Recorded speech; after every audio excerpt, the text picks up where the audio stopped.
Сирот көпіресі бар ғой ақидада. Қияматта тозақтың үстіне сирот көпіресі тартылынады.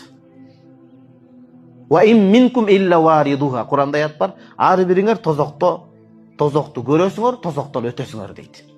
Бұл дегені көпшілік ғалымдар айтады, тозақты көресіңер, тозақтан өтесіңер дегені алауланып, жалауланып, күйіп тұрған тозақтың үстіндегі сирот көпіресінен өтесіңер деп түсінішеді көпшілігі. Ошондо кылдан ичке кылычтан курч болгон. Анан ал жер капкараңгы болот. Акыретте караңгычылык болот бет. Адамдын жасаган амалына жараша Кудай мээрим менен аларга нур берет. Ким жакшы амалды көп кылса, ошончолук жарыгы көп болот. Чалынбайт, буйдаланбайт, түшүп кетпейт. Хадисте айтылып атат, Ибн Касир Димашк ал-Бидайнихада айтат, эң нуру аз болгон мусулман эң минималдуу нур нээси? Койдон мулати усбуин дейт. Бутунун бармагынчалык гана нуру болгон адам дейт. Бул ушунчалык нур аз болгон адамда иманы гана сакталып калган, башка күнөө иштердин баардыгын кылат. Ошо бутунун нурунчалык болот, ал да бирде баягында өчүп бирде жанып калат, эптеп кыйналып отуруп өтөт дейт. Сөздүн максаты сирот көпүрөсүнөн өтүп, эми